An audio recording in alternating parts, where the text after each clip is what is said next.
อ้คนโตโตแหลมซ้ำหักมากไปผู้เดียวเลยบ่เนี่ยโอ้แต่ผลละอันไปเลยอย่าเผาอย่าเผาต้องเน้นหน้าเดี๋ยวอย่าพอไปได้ครบบ่ทางอัน4,100,000เนาะแม่นบ่โอเคบัดนี้ก็ทางบ่น้อยก็สิสมทบเข้าไปอีก900,000น้องพี่น้องผู้ที่เป็นจำนวนอยู่5ล้านเนาะพรโดยนับเบิ่งตัวนี้900,000ตัวนี้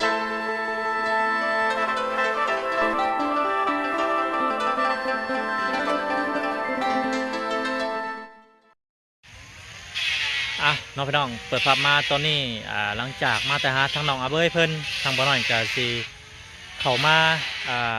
ทำภารกิจอยู่เฮือน2แม่ลูกเพิ่นน้องพี่น้องเนาะก็คือเฮือนน้องแนนาหรือว่าแม่คำตานั่นแหละพี่น้องเนาะก่อนอื่นก็ขอกราบทักทายสบายดีพ่อแม่พี่น้อง FC กันเบิดทุกคนเด้อน้องพี่น้องเนาะบ่ว่าสิอยู่ใกล้อยู่ไกลมื้อนี้ก็มาพบกับบ่าวน้อยเชียงรายคือเก่าคือเดิมเด้อพี่น้องเด้อคิดว่าทางสร้างเพิ่นสิบ่มาเฮ็ดเฮือนน้องพี่น้องมื้อนี้ก็เสียเพิ่นกบงอนแงนอยู่พี่น้องเนาะทางสร้างเพิ่นก็ได้โตก็คือมื้อนี้ภารกิจของบ่น้อยก็คือเนาะกับทางบ่อพรเพิ่นนั่นแหละได้สั่งวงกบหรือว่าบานประตูนั่นแหละไว้แล้วเนาะแต่ว่างบบ่พอเพิ่นทางบ่อพรเพิ่นเนาะเงินทางผู้ใหญ่ใจดีเพิ่นฝากไปก็แต่ว่างบบ่พอแล้วก็ทางบ่น้อยก็มีอยู่เนาะพี่น้องมีอยู่900,000กีบพี่น้องพอได้เจือเนื่องกันไปสมทบเข้าไปเนาะพี่น้องเนาะก็เลยสิไปถามทางบ่อพรเพิ่นว่าพ่อบ่งบซำนี้เนาะแล้วก็สิเข้าไปหาทางเพิ่นกันเลยพี่น้องเนาะงบในจำนวนนี้900,000นี่ก็เป็นของทางพ่อคำมูลเพิ่นพี่น้องทางUSAผู้แหละพี่น้องเพิ่นก็ฝากมาให้ทางบ่น้อยแต่โดนแล้วแหละเรื่องเฮ็ดอยู่น้ำมันผ่าบัตรแล้วก็เตียงโต๊ะเตียงโต๊ะกินข้าวโต๊ะถ้วยโต๊ะบ่วงอะไรพี่น้องเนาะโคกสากเตาพวกยังก่อผ่าบัตรนั่นแหละพี่น้องเนาะเพิ่นก็ฝากไว้แต่โดนแล้วแหละแต่ว่าบ่น้อยก็ถือสมทบเรื่องวงกบบานประตูเลยเนาะแล้วก็งบตอนนี้ก็เบิดแล้วน้องๆทำบ่น้อยก็ได้คือว่างบทางพอคำมูลเพิ่นกับพอดีเบิดเลยพี่น้องเนาะไปสักพี่น้องเดี๋ยวเขาไปหาทางครอบครัวเพิ่นกันเลยพี่น้องเลยไปสั่งเรามาเสยน้องมันเนาะพายุลาย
สายไฟตะย่านแท้นะเพราะมันซกน้ำบ่หัวป่ะเกี่ยวใส่นะ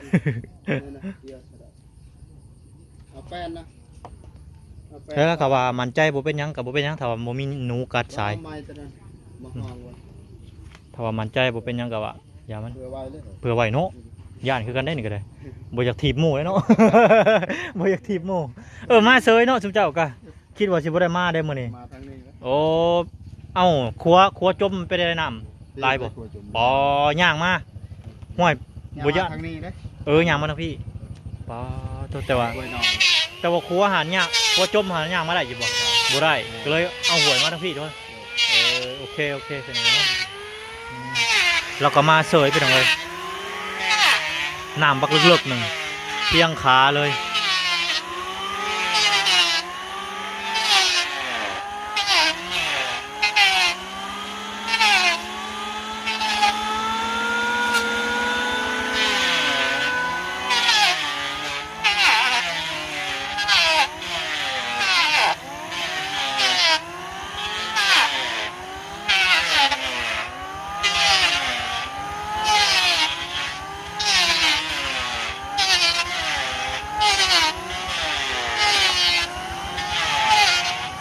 ปุ๊บมาแล้วพี่น้องมาแล้วโอ้มาเป็นที่เรียบร้อยวงกบกับบันประตูเนาะสวัสดีบ่าวพรสวัสดีเด้อโอ้ครบบ่าวพรอ่ามีประตู2อันนั้นปองเยี่ยมจับปอง4เนาะโอเคตัวแล้วเรียบร้อยให้ทั้งน้องๆบนคนเข้ามาเลยพี่น้องเลยแม่นบอกมาทีเดียวเลย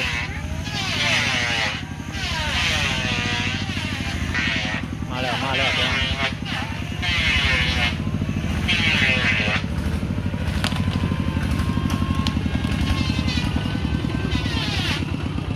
โอ้คนโตโตแหลมซ้ำหักไม้หักขาม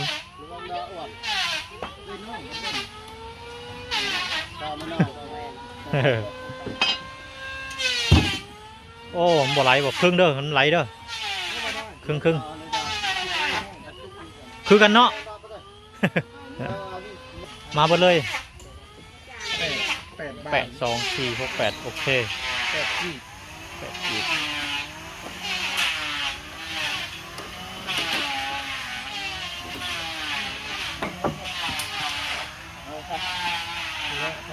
เขาในพุ่นละ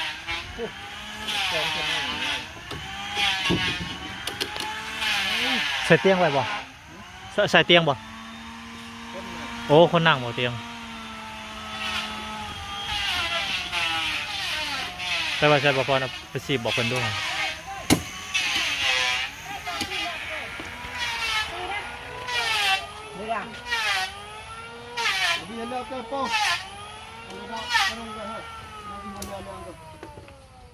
ปองก่อนก็ได้มันนักก็ได้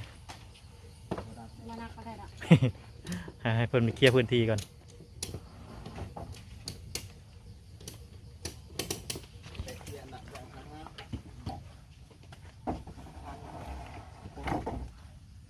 อันเดียวกับอยากฟังพื้นเลยการจะตั้ง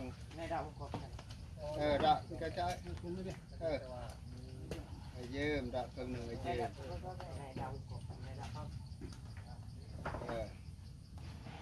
ดูไว้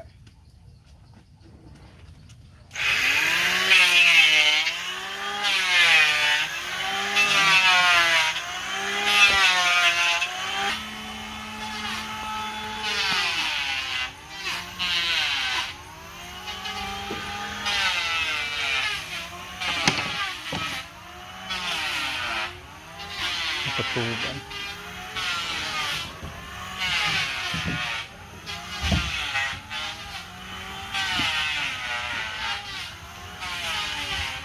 ไปผู้เดียวเลยบ่เนี่ยโอ้แต่ผละอันไปเลยเนาะโอ้ระวัง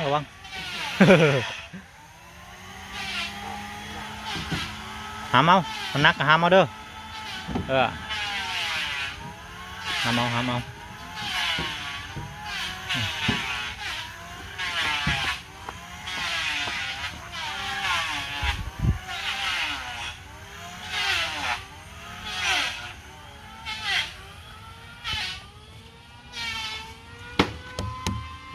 อันนี้จะเป็นไม้ยังว่าไม้จิกบ่แม่นบ่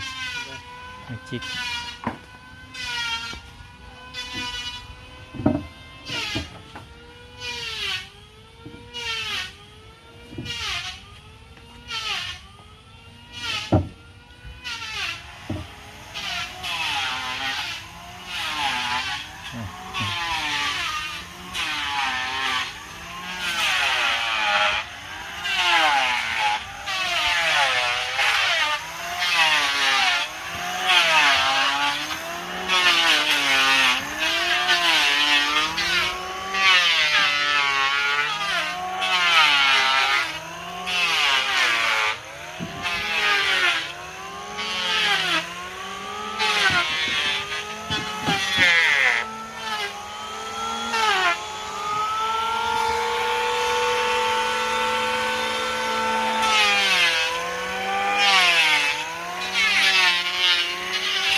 ไปได้ไร ฮึบสองคนเอาบ่แพ้กัน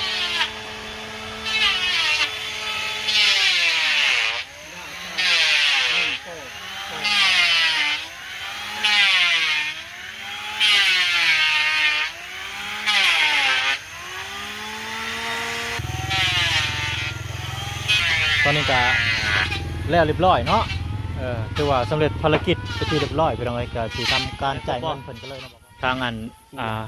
4,100,000เนาะแม่นบ่โอเคบัดนี้ก็ทางบ่น้อยก็สิสมทบเข้าไปอีก900,000เนาะพี่น้องพอดีเป็นจำนวนอยู่5ล้านเนาะพรโดยนับเบิ่งตัวนี้900,000ตัวนี้ให้ถือทางอันถือก่อน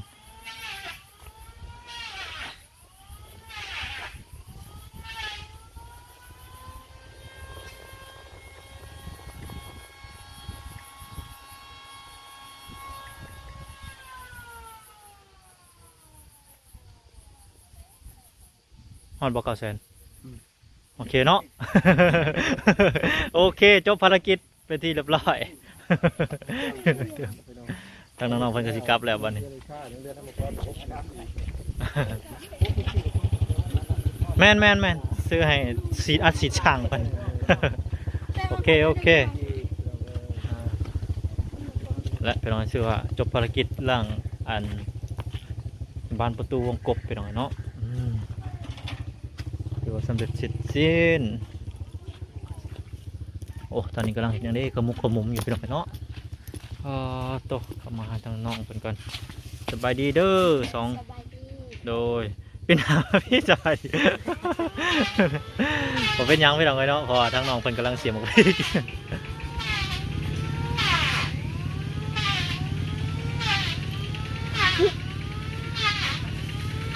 ปิ้งชิ้นแห้งเลยตอนนี้ก็เป็นเวลาอยู่5:30เป็นวันใกล้สิค่ำแล้วแหละเพราะว่ายามฝนยามลมยามหนาวนี่ค่ำไว้คือยังไงแป๊บเดียวพี่น้องเลยกำลังเห็ดอยู่เห็ดกินพี่น้องทางน้องกับอันแม่เพิ่น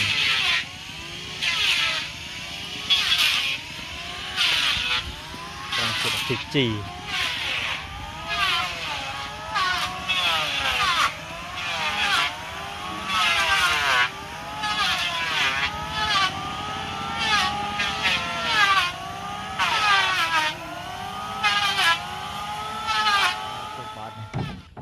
เป็นซีมือหรือเปล่า บานซีมืออะไรเป็นยังไงง่ายเอาไพบัตรปอกบ่ปอกไว้ก็ได้เด็กไพบัตรอยู่เพื่อนก็ได้น้องนายนะเอาไพบัตรมาให้หน่อยกินน้ำแล้วเอาไพบัตรมาให้หน่อยเด้อ พาบัตรมาปกยันฝนตกมื้อแรงมันเฉยถึงน้ำมันก็คือว่าเราถึงน้ำไหลมันก็จะอบหนาวตกหนาวไหลเวลาแดดแล้วก็เอาออกเวลาแดดแล้วเลย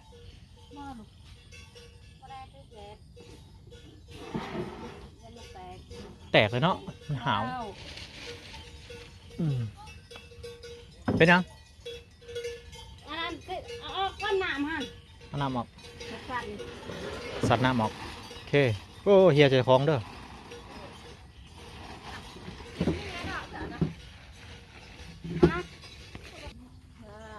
ระวังเด้อ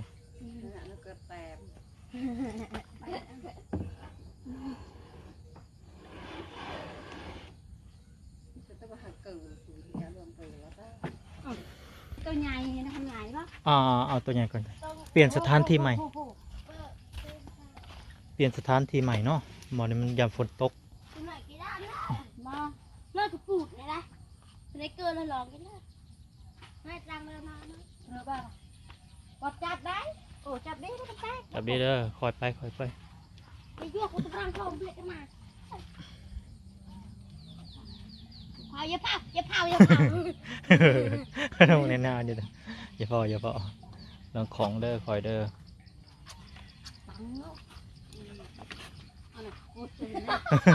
ตื่นยังเอ็กบ่นี่เกิดกระยากันนะเกิดหน่อยนะครับก้มนั่นช่วยไอ้นี่อันนี้ยาและอันนี้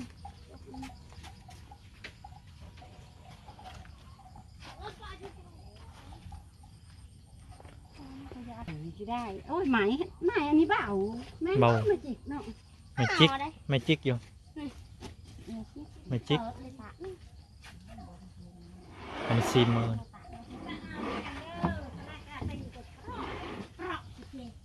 ทางเอวินเราก็มาซอยพี่น้อง มาซอย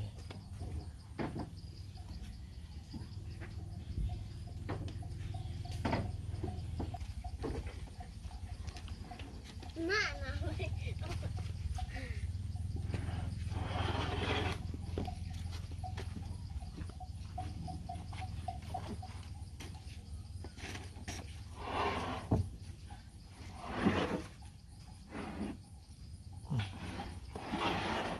ซี่เหรอ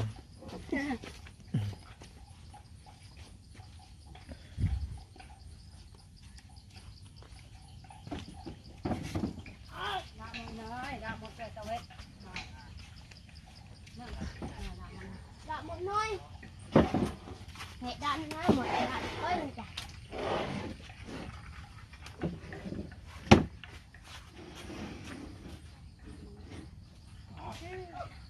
โอเคน้องพี่น้องก็นี่แหละทางน้องแนนนากับแม่เพิ่นก็หามวงกบกับประตูเขาไว้เนาะแล้วก็มีทางเอวินทางภรรยานายบ้านเพิ่นเป็นไงมาซอยพี่น้องเนาะมาซอยทางครอบครัวแล้วก็จิตใจดีอยู่พี่น้องเนาะขอขอบคุณเพิ่นหลายๆพี่น้องมาร่วมงานนำแต่ละเทือกอะไรเนาะของอยู่ของกินน้ำในพื้นไฟพี่น้องเนาะเอาจะได้ขอขอบคุณทาง FC แล้วก็ผู้ใหญ่ใจดีเบิร์ดสุคนเนาะก็คือทางอันนี้แหละทางผู้ใหญ่ทางบ่อพรเพิ่นกาได้สมทบเข้ามาเนาะเรื่องวงกบประตูนี่แหละกับบ่อพอเนาะพี่น้องกับผู้ดีงบบ่หน่อยก็ยังเหลืออยู่900,000ผู้ดีบ่หน่อยก็เติมใช้เลยพี่น้องผู้ดีเป๊ะเลยพี่น้องเนาะกับเงินยังเหลืออยู่60,000 กีบ 60,000 กีบพี่น้องทางบ่อพรก็เอาไว้อัดสีทางสร้างเพิ่นซื้อยังบอกเรียบร้อยน้องพี่น้องเนาะมาให้เพื่อนพอสันซาโอเคน้องพี่น้องพบกันอีพีหน้าสำหรับอีพีนี้ขอกล่าวคำว่าสบายดีพี่น้องสบายดี